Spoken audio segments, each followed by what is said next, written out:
It's a story Mika mentioned a little while ago. Vanity Fair's Emily Jane Fox reports that Kim Kardashian is headed to the White House to discuss prison reform with the president this afternoon. What do you think of when you think of Kim Kardashian? Prison reform. Exactly. The visit is the result of her talks with presidential son-in-law and advisor Jared Kushner. Yeah. Vanity Fair reports Kardashian's meeting with Trump likely will be in the Oval Office, along with White House counsel Don McGahn. Who else? Kardashian reportedly will discuss a pardon for Alice Johnson, a 62-year-old woman serving a life sentence without parole for a first-time drug offense. It's another signal of what some prison reformers see as an era of the celebrity pardon. The president has recently boasted about support from Kardashian's husband, Kanye West, who tweeted of Trump, among many other things, "We are both dragon energy. Okay, first of all, they stole my brother. Stole that from us. Because Willie and I always talked about how we were dragging it. It feels a little Charlie Sheen tiger blood. You know, he maybe took it from there. Trump tweeted back, "Thank you, Kanye. Very cool." Thanked him again on Fox News and at the NRA convention. And though Kanye is known to use profanities in his lyrics, last night, President Trump admonished his 2016 opponent Hillary Clinton for Jay-Z lyrics at one of her rallies more than a year and a half ago. Please tell me. The only way she filled up the arena was to get Jay-Z. And his language was so filthy that it made me like the most clean-cut human being on earth. He'd stand up there before those crowds. And by the way, without any musical instruments, I had much bigger crowds than he was drawing. But he'd stand up before those crowds, and he'd use the F word. And Hillary would sit back, "Hey, oh, I'm in trouble. I'm in trouble. Oh, please don't have him use that kind of language anymore." And then he'd finish, and everybody would leave. And she'd be standing up, making a speech to 400 people. You know, so the president's worried about decorum. Decorum, of course. I must say, again, I mean, we can look at Kanye's lyrics. Oh. He loves Kanye, but we ought to have a lyric reading here with Kanye West. Yeah. And then secondly, I don't think he looked like the clean-cut candidate. This was the same time that the Access Hollywood tape had come out. The same exact time that he's talking about.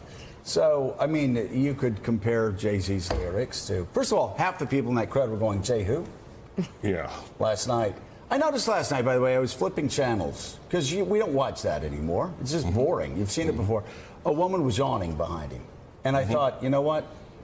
Yeah. Season 2 of The Apprentice President we're seeing a lot of the same thing that we saw in season 1. This is going to go the way of The Bachelorette at some point. I remember 17 seasons. Yeah. Well, God, no, please, no. How many sharks did the show have to jump before it's? By the way, I was critical of Hillary Clinton having Jay-Z and Beyonce. She was. I didn't think it was a good idea. But you know, he pauses for boos at certain places, and they weren't coming last night. He paused for a boo at George W. Bush, and it was just... No, I mean, listen, it's again, the shtick is growing old, and at some point, he's going to mention George W. Bush's name, and people are going to start applauding. Yeah. He's going to mention George H.W. Bush's name, and people are going to start standing up. And he's going to mention Jay-Z's name, and people are going to go like this, you know.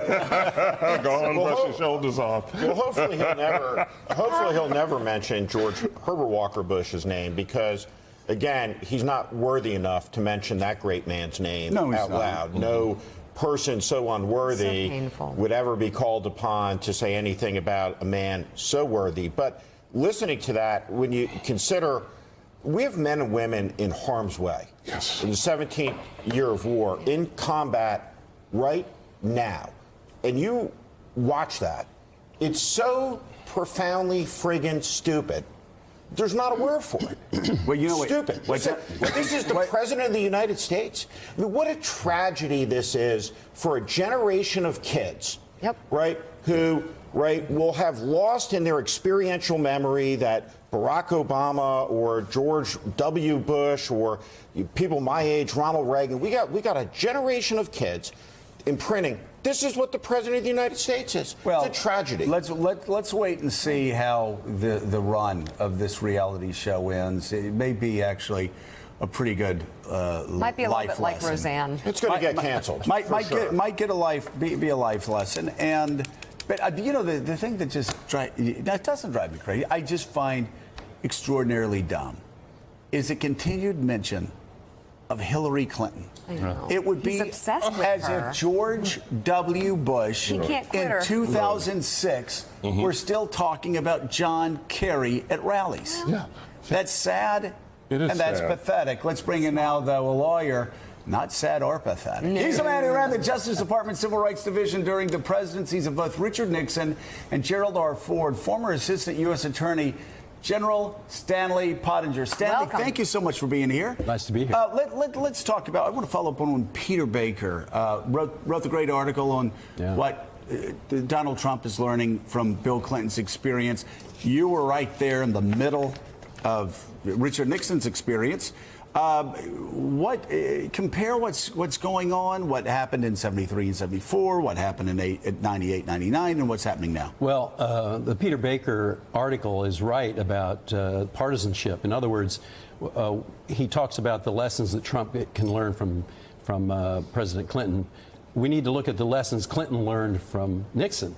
Once Nixon lost the bipartisan, or once he got a bipartisan objection to him, it was all over. That was the moment when he knew he had to resign, was when Goldwater and Baker came to him from the Republican side of the Senate and said, we know how the Democrats feel, but Mr. President, we as Republicans have the same problem. And then at that point, he quit.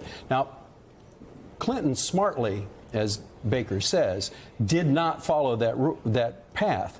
He very smartly made sure that it stayed partisan, and as Baker has pointed out, in the off year, this year, 20 years ago, the off election year, the Democrats, who everybody knew were going to lose, won. They actually won 5 seats. That's very unusual, and I think it's because the country all said, this is way too partisan for us to go with.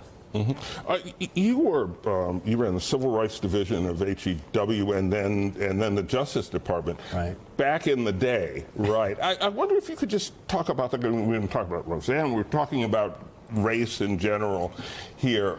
Can you reflect on what's happening in the country now? Because of Vietnam, the country was more polarized than ever. We tend to forget that. The day I came to work in May of 1970, there were helicopters all over. There were troops lining all of the bridges into the city. If you drove inadvertently into the wrong place, you were arrested, rounded up sort of like South America, and put into RFK Stadium for processing. 10,000 people. Part of the city had burned down. There was an M60 machine gun on the steps of the Capitol. You can find that in the New York Times. This country was in bad shape in terms of how it's riven. Is it that way today? No. Is it still riven today in certain ways? Absolutely. But it does help to put certain things in perspective, and that is we've got more there's more media attention to what is happening, more of a dialogue. That dialogue that happens is pretty rough. People are angry on both sides, but we haven't taken to the streets, and that's a big difference. Steve Smith, that's so important. You know, Mika and I said it before many times. We saw Ken Burns' documentary on Vietnam. It's amazing how much happened. And we got to 68. CNN, by the way, had a great documentary on 1968. You look at 68, you look at 69, you look at Kent State, and then you hear people saying this is the worst it's ever been, and you just have to roll your eyes. No, you have to worry, but it's not. 100%. Now, the question is, when you watch the Burns documentary, where are we? Are we in 65? Are we in 66? Exactly. Does this guy have the capacity to get us to 1968 or worse? He certainly does. What is materially different between this era and that era is this. We have never, ever, and I mean ever, seen a period in American history where the attacks on our institutions are coming from within, from our elected officials, a complete and total abrogation of the constitutional responsibilities of the Congress, so Stanley, of the oversight. We haven't seen that. Let me ask you, though, Nixon in 73, 74, not a saint. No. I mean, he had the plumbers. He wanted to go after the FBI and justice. well, absolutely. And he attempted to use the CIA as a cover at one point to try to get the Watergate investigation dismissed. That didn't work. In fact, nothing ultimately worked, and he had to resign. So Clinton learned that lesson: keep it partisan, and he was able to do that.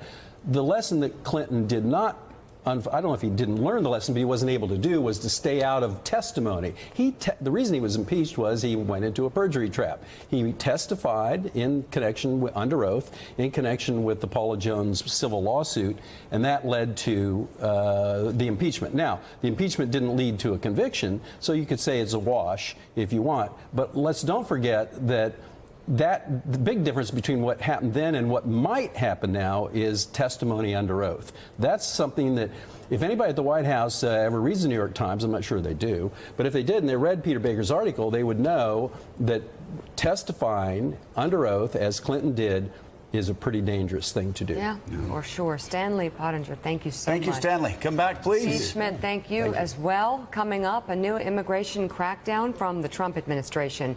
It's intended to reunite undocumented minors with their parents, but some are worried the policy will keep parents from actually claiming their children. Morning Joe is coming right back.